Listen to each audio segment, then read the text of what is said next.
پٹواری اور ٹاؤٹ کہتے تھے کہ عمران خان کو انگلی پکڑ کر لیڈر بنایا گیا ہے، تو بھائی اب آپ کے والی کو تو اگلے گودی میں اٹھا کر روزانہ لیڈر بنانے کی ناکام کوشش کر رہے ہیں، تو لیڈر کیوں نہیں بنا پا رہے ہیں؟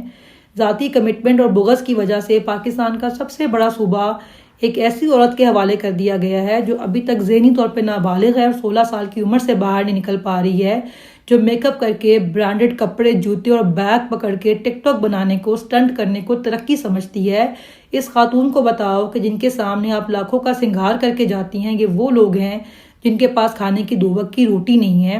آپ نے ایسا کون سا کارنامہ سر انجام دیا ہے جس کے اوپر آپ ڈٹائی اور بے شرمی کے ساتھ ہاری ہوئی نشست کے باوجود عوام کے ٹیکس کا لاکھوں روپیہ اپنے پروٹوکول پہ خرچ کر کے ٹک ٹاک بنانے کے لیے پہنچ جاتی ہیں؟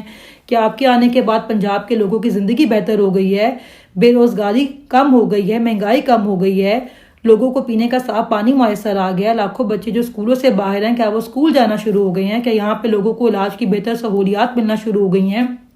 کیا آپ نے کوئی ایسا اسپتال بنا دیا ہے جہاں پہ آپ کا ٹبر بھی علاج کروا سکے؟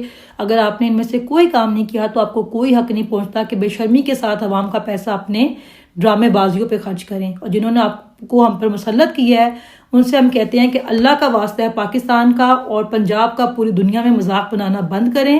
2 سال آپ نے تمام تجربے کر کے دیکھ لیے ہیں، آپ کے جو بھی شوق رہ گئے ہیں وہ اپنے خرچے پانی پہ پورے کریں، عوام کا مینڈیٹ واپس کریں، عمران خان کو رہا کریں اور پاکستان کو ترقی کرنے دیں۔ اور جو پٹواری یہ کہتے ہیں کہ ہمیں ان کی لیڈر سے کوئی مسئلہ ہے یا ہمیں کوئی جلن ہے، ہمیں کوئی جلن نہیں ہے، بالکل شوق سے اپنے خرچے پانی پہ جو مرضی تماشے کروائیں، ویڈیوز بنائیں، جو بندی سر سے لے کے پاؤں تک جالی ہے اس سے کسی نے کیا جلنا ہے؟ ہماری جان چھوڑیں، اپنے خرچے پانی پہ جو مرضی تماشے کروائیں۔ پاکستان زندہ باد، عمران خان زندہ باد۔